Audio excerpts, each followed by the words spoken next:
Suman TV positive mind సెట్కి స్వాగతం.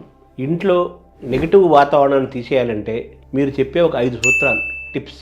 మొట్టమొదటిది సత్సంగం, సత్సాంగత్యం, సమ్యక్ సంకీర్తనం, సదాచారం. ఇవి గనక ఉన్నట్లయితే ముందు ఒక మంచి వాతావరణం ఏర్పడుతుంది.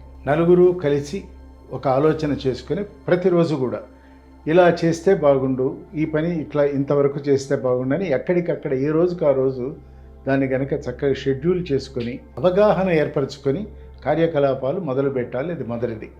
తర్వాత ఏ పని చేస్తున్నా దాని వెనక దాగి ఉన్నటువంటి నష్టాన్ని ముందు గుర్తించాలి. కీడించి మేలెంచమన్నారుగా, కాబట్టి మేలు ఎప్పుడు ఎంచుతాం, కీడు అనే మాట వినటమే మనకి కష్టంగా ఉంటుంది. కానీ ప్రతి పని వెనక ఒక కీడు కూడా పొంచి ఉంటుంది.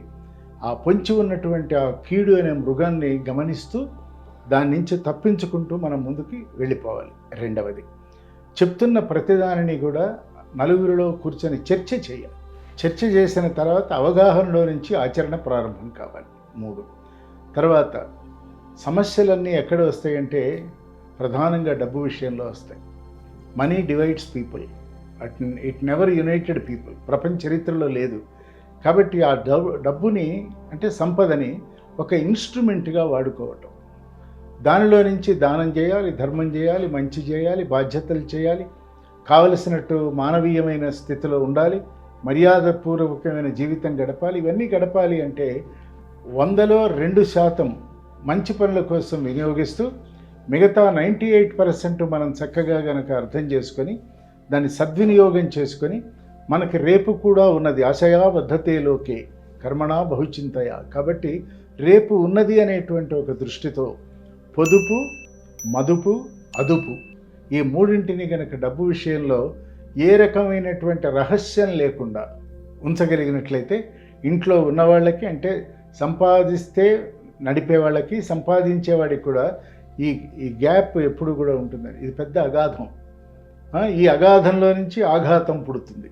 కాబట్టి అగాధం ఒకటి ఉందని గమనించుకొని దానిని సమన్వయం చేసుకుంటూ ఆ మదుపు చేయాలి, అదుపు చేయాలి, పొదుపు చేయాలి, రేపు ఉందని గమనించాలి. ఇది అందరికీ నేర్పాలి. అంటే 5 పాయింట్లో ఇది రెండోదా? ఇది 3. 4వ పాయింట్ ఏంటంటే సహనం ఉండాలి, అత్యంత ఓర్పు ఉండాలి. మళ్ళీ ఓర్పు, మార్పు, నేర్పు, కూర్పు, తీర్పు, ఈ 5ంటిని కూడా మనం సమన్వయం చేసుకోవాలి. ఇది ప్రతి యాక్షన్లోనే ఇంప్లిమెంట్ కావాలి. ఓర్పు ఉండాలి, సహనం ఉండాలి. నేను అనుకున్నాను అవలేదు, అవుతుందో కాదు, దురదృష్ట జాతకుడిని, నేను ఏ పాపం చేసి, ఇవన్నీ లేవు. వీటికి ఆస్కారం లేకుండా ఉండాలి. నేర్పు, స్కిల్ ఉండాలి. అంటే ఓరియంటేషన్, మీ టైం మేనేజ్మెంట్ చేసుకోవటం, పంక్చువల్గా ఉండటం, ప్రాపర్గా ఉండటం, డిసిప్లిన్డ్గా ఉండటం, డెడికేటెడ్గా ఉండటం, డివోటెడ్గా ఉండటం, డిస్క్రిమినేటివ్గా ఉండగలగటం, డిస్క్రిషన్తో ఉండగలగటం. డిస్క్రిమినేషన్ దేంట్లో, మంచి చెడుల మధ్య ఏది మంచి ఏది చెడు ఉండాలి కదా. ఇది 4వ సూత్రం. 5వ సూత్రం ఏంటంటే మనం వచ్చాం 100 ఏళ్ళు బతుకుతామని అందరూ చెప్తున్నారు. ఏమో, మొదటి 20 ఏళ్ళు ఆకుమాటం జరిగిపోయింది.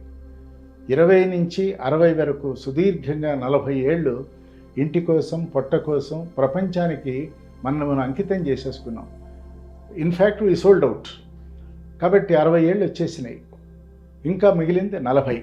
40లో చివరి 20 ఎట్లా ఉంటుందో తెలియదు. I may not be useful even to my self. నాకు నేనే అనుపయోగంగా ఉండిపోతాను. కాబట్టి ఉన్న 60 నుంచి 80 వరకు ఉన్నటువంటి ఆ 20 ఏళ్ళు కూడా దాంట్లో ఎక్స్పీరియన్స్ ఉందండి, ఎక్స్పర్టీస్ ఉందండి, జీవితం పట్ల సంపూర్ణ అవగాహన ఉందండి, జీవితం మనకేమిస్తుందనే బ్యాలెన్స్ షీట్ మన కళ్ళ ముందు ఉన్నదండి. సుఖం ఇచ్చిందా? కొంత ఇచ్చింది. ఆనందం ఇచ్చిందా? ఇంకొద్దిగా తక్కువ ఇచ్చింది, కానీ ఇచ్చింది. దుఃఖం మిగిల్చిందా? అసంతృప్తి అది ఎక్కువగా అనిపిస్తున్నది అన్నప్పుడు ఆ 20 ఏళ్ళు దాన్ని గ్యాప్ ఎలా ఫిలప్ చేయాలి అంటే ఇందాక చెప్పినట్టు మంచి వాళ్ళతో కలవాలి, పాజిటివ్ మైండ్ ఉన్నటువంటి వాళ్ళతో. అదే సత్సంగము, సత్సాంగత్యము అంటే అదే. సత్సాంగత్యం అంటే సత్ అంటే సత్యం, సత్తుతో కూడిన సత్ అంటే పాజిటివ్. ఏది పాజిటివో అది సత్, ఏది నెగటివో అది అసత్.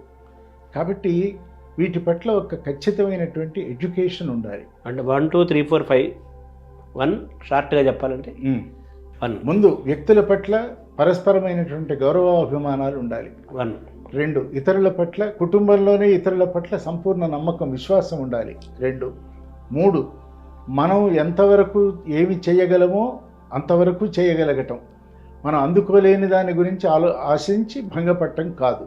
4వది వచ్చేప్పటికీ మనలో ఉన్నటువంటి దాన్నింటిని పంచుకుంటూ ఆనందంగా కలిసిమెలిసి ఉండటం, సత్సాంగత్యం అనుకున్నాం. ఇక 5వది ఏమిటంటే మనల్ని మనం విశ్లేషించుకుంటూ మనం ఉన్నటువంటి జీవితాన్ని విభజించుకుంటూ వచ్చాం కదా. ఎవరు ఏ స్టేజ్లో, నేను ఒకవేళ 20 ఏళ్ల వయస్సు ఉన్నవాడిని అయితే నా 80 ఏళ్ళకి నేను నా జీవితాన్ని వాళ్ళు నిర్మాణం చేయాలి. 60 ఏళ్ళు వచ్చినట్లయితే ప్రాపంచికమైనటువంటి బంధనాలు నెమ్మదిగా తగ్గుతాయి, కానీ నాతో నేను బంధాన్ని పెంచుకోవాలి, నేను మళ్ళీ నన్ను నేను అర్థం చేసుకునే స్థితికి వెళ్ళాలి. దాని పట్ల జీవితాన్ని స్పష్టంగా అర్థం చేసుకొని జీవితాన్ని నడపటం గాక గడపటం గాక జీవించటం ప్రారంభించాలి. 5 5 సూత్రాలు. Thank you.